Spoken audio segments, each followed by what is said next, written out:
What up? What's good, everybody? This is the Barbershop Sports Talk Podcast, part two of this episode. Myself, Trey Fraser, special guest co-host Mykell Ramos here with us from the podcast called Rolling with Ramos. Make sure y'all check that out on y'all streaming platforms, and like she's pointing to it right now. So make sure y'all check out that show, Rolling with Ramos, her podcast. And so kind of going back to what we were talking about in part one, just to kind of wrap up the basketball talk. Yeah. Do you have a favorite NBA team, or are you just kind of like players more so than having a team? Well, I fancied myself to be a Lakers fan for years. And I grew up loving Shaq and Kobe, loving those Lakers teams. And I used to yell at people, scream at people. You're not a Lakers fan, you're a Kobe fan, you're a Shaq fan. And then fast forward, Shaq leaves, Yep. Kobe retires.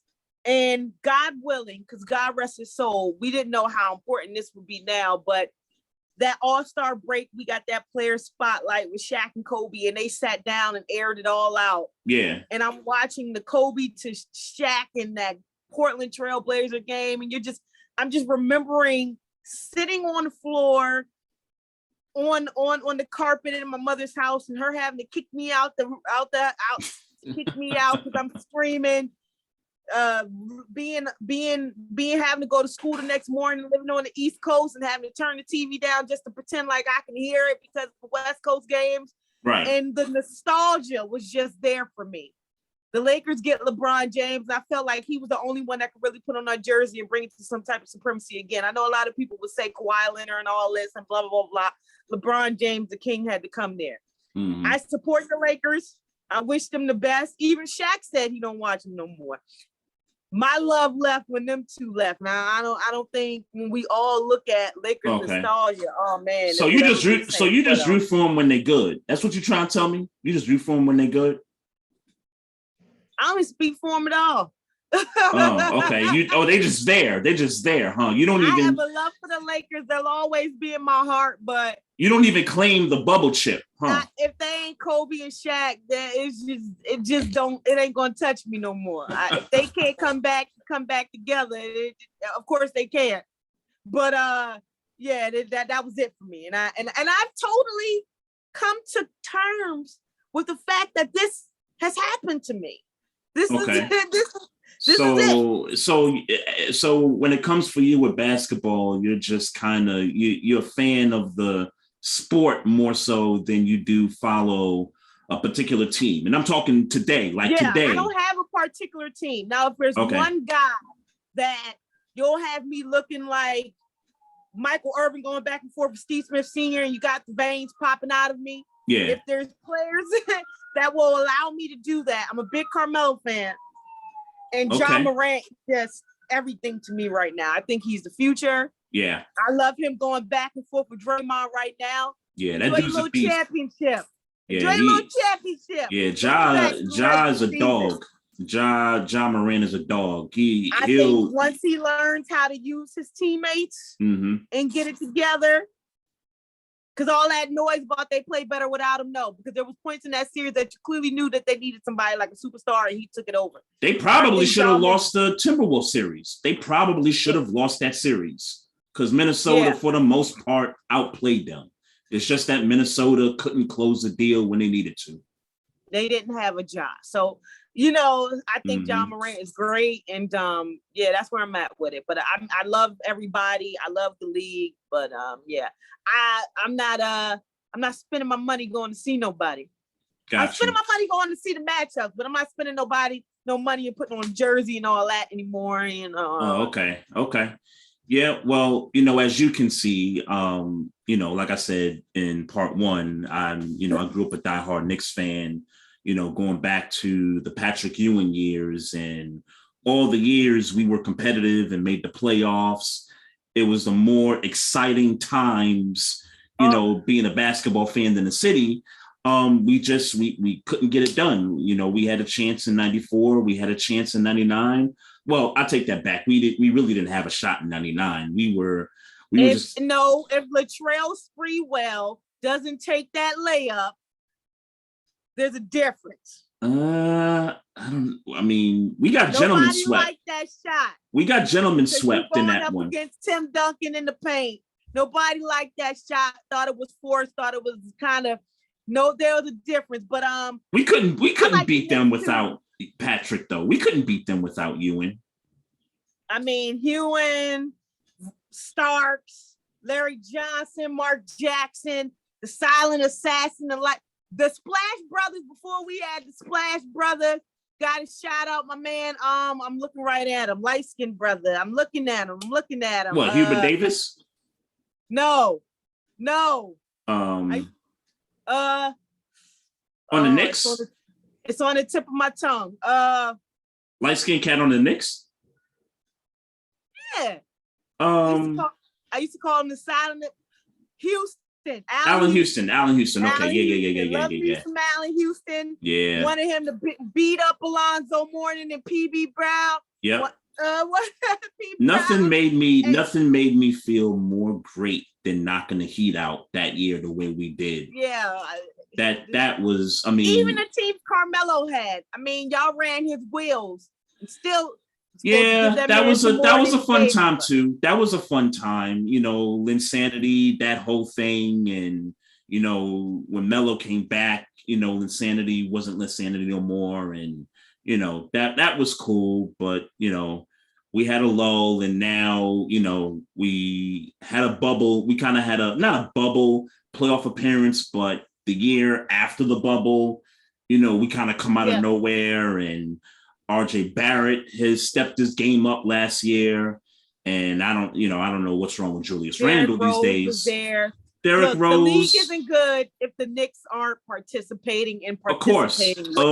That's what you need. You need the Knicks involved. And people get tired of it, but they know it's the damn truth. The Knicks in the playoffs is good for basketball. Everybody knows that. Good for basketball. Everybody knows that. We'll see what happens in the draft tomorrow. I'm looking at that kid Ivy from Purdue, I think. If they could get their hands on him, you know, before we pick number 11, I think that'd be great. But they probably would have to trade up to get him.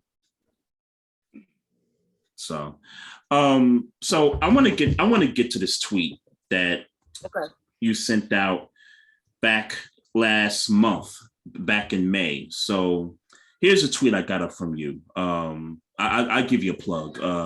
At Mykell Ramos, folks. You can follow her on Twitter at Mykell Ramos.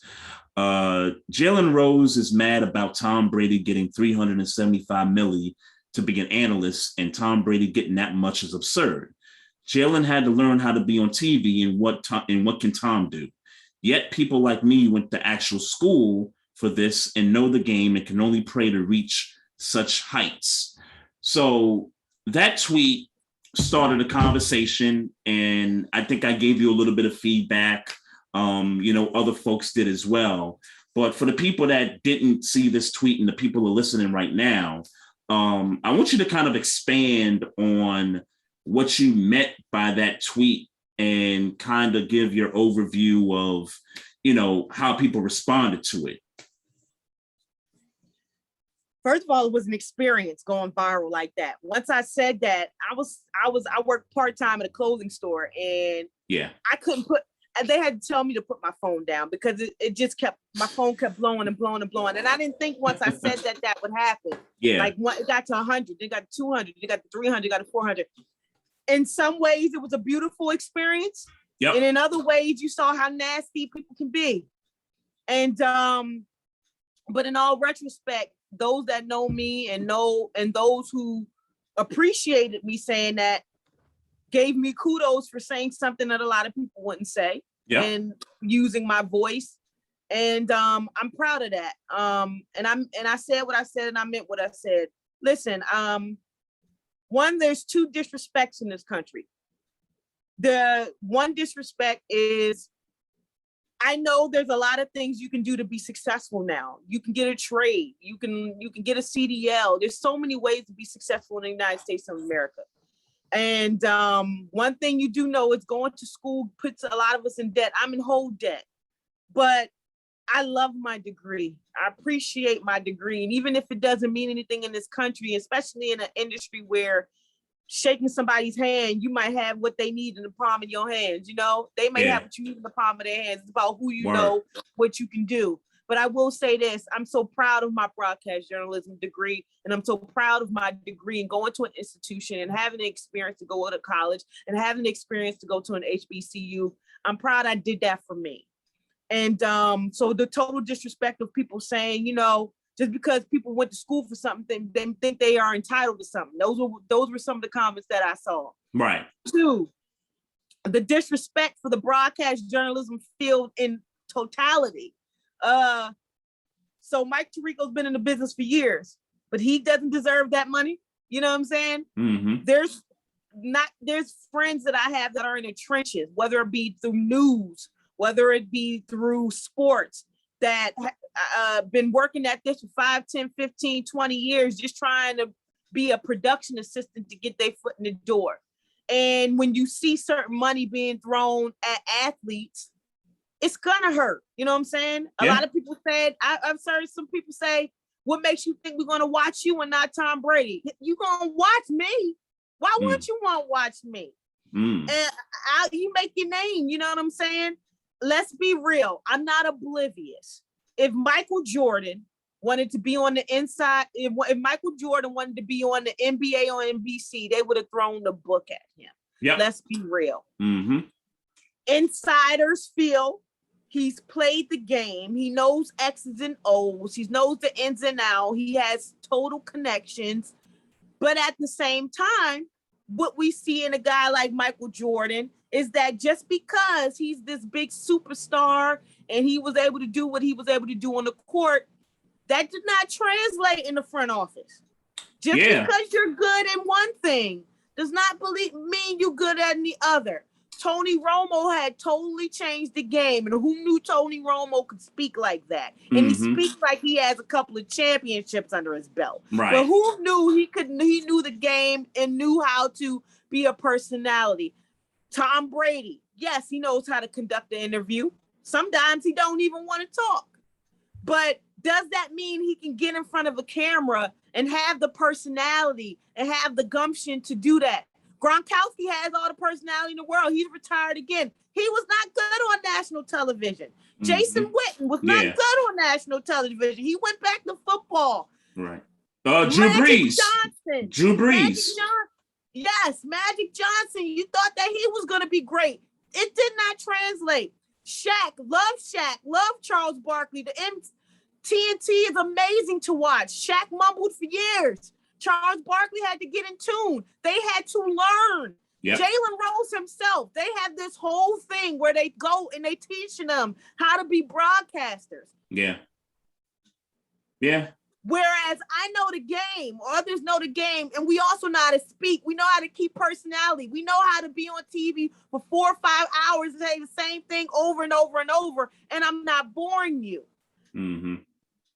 I'm not, this is what it is. We all know that the athletes have that inside. They can go straight from there and go to broadcast careers. We all know that. You real passionate about this.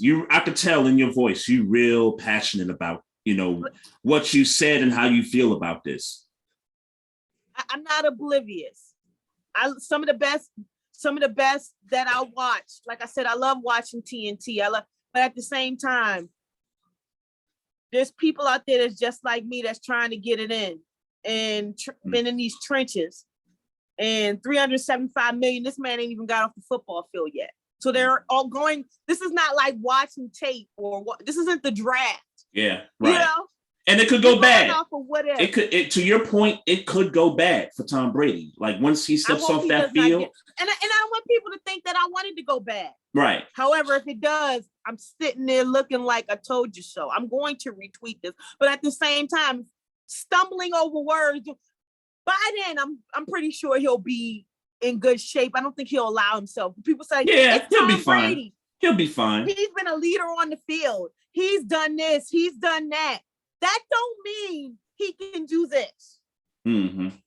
And I'm just saying, it was just a level of disrespect all around. But I mean, I feel you. Hey. I feel you on that. Like parts of that tweet when you tweeted it out, and if my memory serves right, when I responded, I think I kind of said something to the effect of, well, that's the network kind of saying, hey, we gonna throw the money at you because of who you are, and not necessarily whether you can do this job or not. Like once we get you, we can figure that out. Like that's in their minds, is we can kind of figure this out along the way. They did the same thing with Drew Brees, and look how that turned out. They did the same thing with, like you said, Jason Witten with ESPN, and look how that turned out. Booger McFarland, I don't think is all that great at broadcasting. Now, does he know the game? Yeah, he knows the game, but to be a personality and to be able to learn how to talk through a broadcast, yeah, you got to learn that stuff. And, not many of these guys went to school for that. You know what I'm saying? Whereas you, for example, you went to school for this. You also played the game, maybe not at a professional level, but you do know X's and O's. You do know the ins and outs of, certain sports and things like that. So, to have both of those things at your possession and still be, I guess, in this market underpaid, it certainly is a big contrast between what the networks were willing to throw at Tom Brady versus what someone like another, like, let's say it's like if you called Morgan State Bears, football games or something like that, they're not touching that kind of money to pull you in. They're nowhere near doing that. But I bet you Morgan State will be like, oh, we value you because you're an alumni. We value you because of what you went to school here for. We value you because you know the game inside and out. I mean, let's be real. The bigger picture in this, there's probably, not to say that we don't like Tom Brady, not to say that don't like Shaq, but there's still, if we're looking, I'm part of the National Association for Black Journalists. There's a lot of other Black men and women that are qualified. You know what I'm saying? Yeah. We're not getting the jobs. We're trying to get there. And like I said, I'm not oblivious to what can sell. You don't know me. You don't know me. You know Tom Brady. But there's me out there. Look at Monica McNutt. She's been in the same area as me. Shout out to Monica McNutt. Yeah, shout out to her. People like Malika Andrews, Kelsey Nelson, good friend of mine. There's so many of us that's just trying to break down that door, and shout out. Yeah, Kelsey, yeah, she's local here. I've tried to book her on several occasions, and Kelsey's all over. You got to get Kelsey. But, yeah, haven't been successful. Haven't been successful. So if you see her, when she has time, she'll make time for you. She's one of those good. She's a good person, but no doubt. There's so many, but there's so many of us out there, and we just, and like I said, Tom Brady is box office. Why wouldn't you? Like I said, if the NBA on NBC, Amar Rashad said, "Hey, call Michael Jordan," we calling him. But come on now, we gotta. But this is the industry, and this is what we were in, and if you love it, you love it, and you will continue to fight to want to be a part of it. It just was like, just let's be real. Yeah, you see something like that, it hurts. I work in the construction industry, and I've been in the construction industry for about 15 years. I went to school. I went to the University of Maryland for computer programming. Got my associates. Never really had a job where it was IT related or anything like that. So for a while, I've always felt like the associates was not meaningful to me. But when I got my first start in payroll in a construction company, I started to gravitate interest into construction. And then I went from payroll to project management. And then I went from project management for all these years into what I do now, which is estimating. And I fell in love with that About 3-4 years ago, I fell in love with estimating. And so I kind of stuck with that. I guess I bring that up to make the point that, sometimes you go to school for one thing and you end up doing something else. Sometimes you feel like you're not compensated enough, for what you do. Other instances, sometimes it's not who you know, it's not what you know, it's who you know. I know you've heard that, a few times. You kind of could apply that to sports journalism, broadcasting. You kind of could apply that in that same, area too. Well, that is what it is. It's about who you know. Yeah. It's also about what you know how to do. Like exactly. I said, exactly. You can meet somebody that has everything in the palm of their hands for you. You know what I'm saying? You never know. So I'm not trying to degrade. Like I said, I love my degree, but I also know that my degree has nothing to do with this. I also know that in this field, they're not looking at my paper. Yeah. They're looking at who's vouching for me, and they're looking at what I can do. I get that. And then, like I said, someone did make the point, just because people went to school for something, that doesn't mean that they're entitled to something. But we also took the time to go to somewhere and learn the craft. You know what I'm saying? I'm not saying life can be diverted, but I've known what I wanted to do since I was 9 years old. I saw Hannah Storm and life made sense. And I've dedicated myself to that. So it's just so many levels. But like I said, you cannot see something like that. And this has been going on for years. This ain't the first person, and not get hurt. You know what I'm saying? I love Shaq. Love Shaq. I mean, besides Malika and Monica, the whole panel, besides Stephen A. Smith, was ex-basketball players. Mm-hmm. Right. So you saying one of us and somebody else new could come up in the ring and be sitting right there? Mm-hmm. Yeah. There was a whole bunch of men on that platform. Mm-hmm. So many, all these women I named.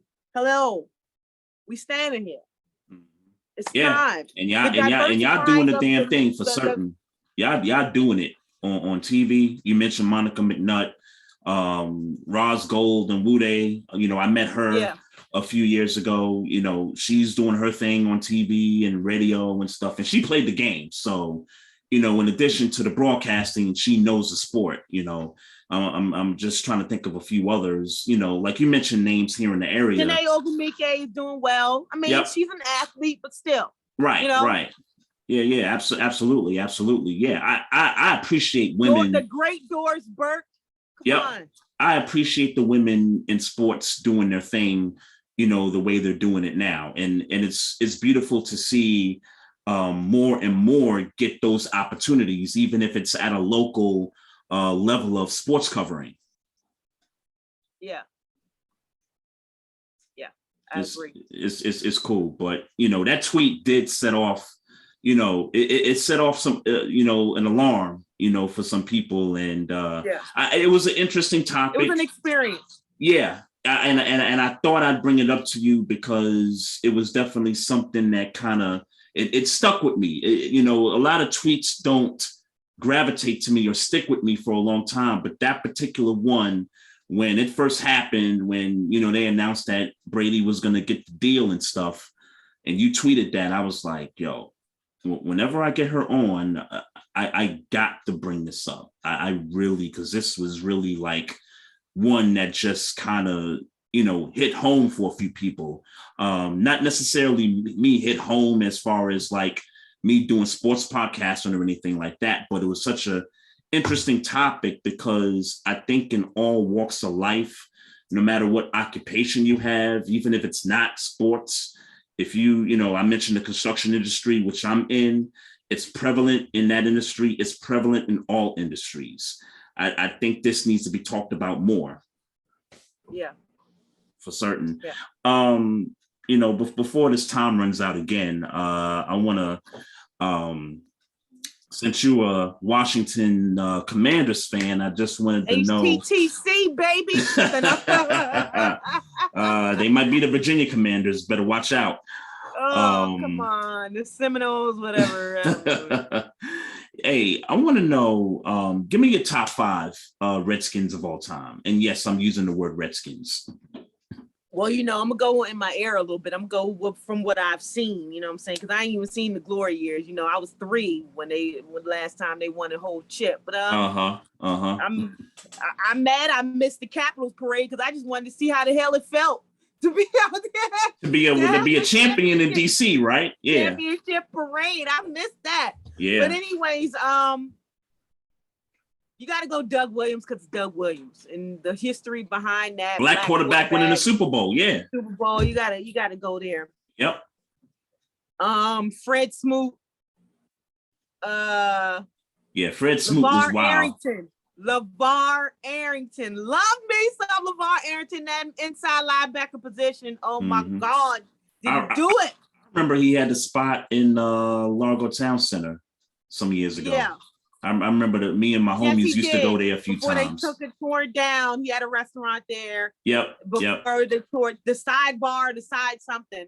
But yeah, that LeVar Arrington. So that puts me at 3. Darryl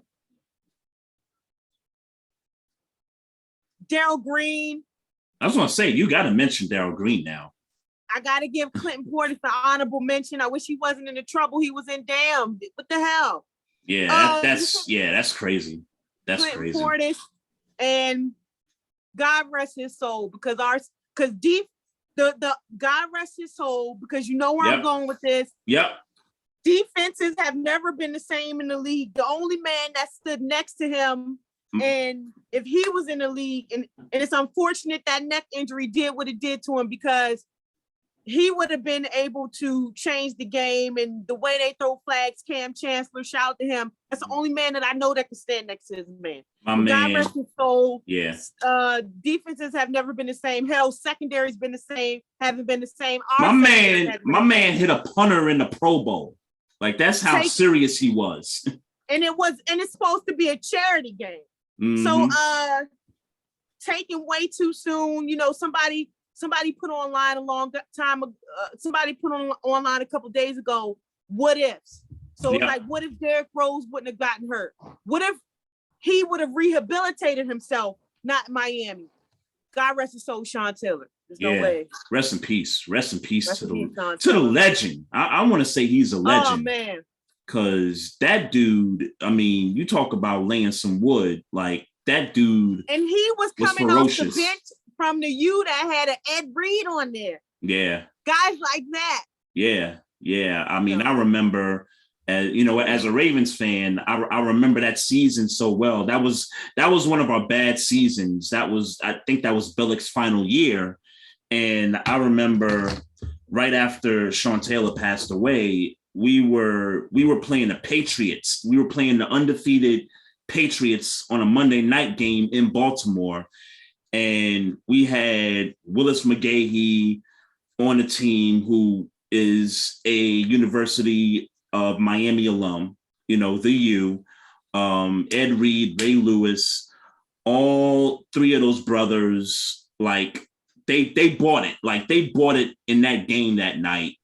And it was unfortunate that we lost that game, but a bad call on the final play. That was the play. Bart Scott took the flag and threw it in the stands, and we got a penalty off the break on that. But I remember that moment, as a Ravens fan, because right after Sean Taylor passed away, we played the Patriots on that Monday night, and those three guys from the U got together in a huddle. They, they were like the emotional leaders, like that particular night. Like, and I know overall, particularly Ed and Ray, they were emotional leaders, but particularly on that night, it was those 3 guys. McGahee, I think he rushed for 100 yards in that game. Ed Reed, I think he had a couple interceptions in that game. Ray Lewis, doing what he does. They bought it that night, and it was just unfortunate we ended up losing to the undefeated Patriots, that year. But rest in peace to Sean Taylor for certain, because that dude was a beast. He what did I say? Did I say Fred? Huh? No, I thought I messed up Sean Taylor's name for some reason. I thought you was about to correct me actually, but No. I'm just saying he was a monster. Yeah, absolutely. And there's some games you look and you thought that he had no way of changing the play, and it's like he ran from out of nowhere. Mm-hmm. Where did he come from? Right. His dedication to just shout out to Troy Aikman. I know he'll remember him. Shout out to Dallas Cowboys. We took one of him. He got that hit from Sean Taylor and said, "This is it. I don't want to do this anymore." But yeah, this is it, baby. But rest in peace, Sean Taylor. Gone, but never ever forgotten. And we were robbed big time. We was robbed. He was robbed. So. Yeah, I think as a football fan, we were all robbed of the greatness that we saw in Sean Taylor. I do agree with that. But yeah, shout out to your cat too. Was it that was your cat? Yeah. I was like, yo, was that a cat? Yes, that's him. He was doing so well, and then here we go. He had to make his 5-minute appearance. That's all. Yeah, the ears. Shout out to Charlie Whiskers over here. Just had to get his 5 minutes of fame. That's all that was. That's all that was. Yeah, I like your top 5. I can't dispute any of it. I started following the team, and when I mean follow, I mean they was always on TV because I moved here, and so all the Redskin games were on. So, but yeah, I don't think I have any dispute with the 5. I mean, like I said, LeVar Arrington, he was one of the better players on the team at the time. Although I would like to throw Santana Moss in there. I can't forget about Santana Moss, and I had him on my show. Yeah, can't forget. I would love you again. Yeah, here we are. Yes, I think if I had to pick a 5, I would have to include Santana Moss somewhere in my 5 there. But Doug Williams thing, definitely Darryl Green, Santana Moss, Clinton Portis, and Sean Taylor. Like I like that. I think that would be my top 5. Okay. That would be my top 5. So listen, this was awesome. I kind of wish we had a little bit more time, but I got family duties to take care of. Kids got to get ready for camp tomorrow. It's the last week of school out here in these parts of Anne Arundel County. So why don't you go ahead and let everybody know what you got coming up. Remind everyone about your podcast and all your other platforms of where people can find you on social media. Man, you can follow me on Instagram at Mykell Sade. That's MYKELLSADE, like the singer. That is my name. Real name. Follow Rolling with Ramos on everything that you can get. Rolling with Ramos on Instagram. Follow Rolling with Ramos without the H on Twitter. Rolling with Ramos on Facebook. You can follow me. Follow me at Mykell Ramos on Twitter. I'm on Mykell Ramos on Facebook. For everybody that's gotten on this train, I appreciate you. For everybody that hasn't, please get on. I make it pretty interesting. Also follow Roll with Ramos Apparel. It's a clothing line dedicated to a rich sports tradition and great sports content and a father that will never be forgotten. I don't know if anybody's checked that out, but I have a clothing line dedicated for my father. May he rest easy. We coming back. We got a new show coming this week, so make sure you follow us on YouTube, Rolling with Ramos. Please follow us on YouTube. Let's get those numbers up. We're everywhere you get your podcast: Spotify, Google Play, Apple Podcasts, everywhere. We're around, and I can't wait to continue to push out content. It's crazy because the last couple of weeks I've been having trouble. Not really trouble, but life gets in the way. You can't balance certain things, and I've been kind of creatively stagnant, but I can't wait to get back in the game to give you guys some more things. And I'm rejuvenating a little bit. Things happen. So please roll with Ramos every day, all the time. And I'm thankful for everybody. I'm thankful for you. This was cool. Yeah, this was dope. He called me, Gina. He called me. Rest in peace to your father. I do want to say that because we just had Father's Day weekend, and I know you and I rapped a little bit about that and stuff. And so, I just want to say again, rest in peace to your father, and, to all the, people out there that, don't have their fathers with them to this day. We're with you, we pray for you, and, and all that good stuff. So, yeah, this was dope, man. This was we kind of scheduled this thing like maybe a little over a month ago, and this was anticipated, and I wish my ride or die was with me, but we definitely going to bring it back on at some point. Maybe later in the year.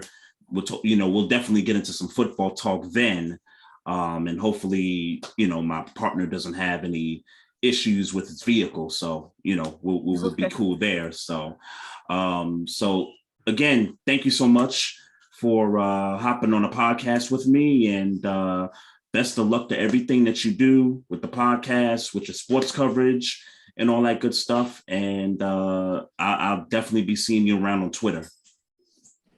Hey, look, have you people call my people, keep in touch. We family now. Absolutely. And yeah, thank absolutely. You so much. No doubt. You're listening to the Barbershop Sports Talk podcast with myself, Trey Fraser, and my special guest co-host, Mykell Ramos from the Rolling with Ramos podcast, folks. Good night, y'all. Peace and love.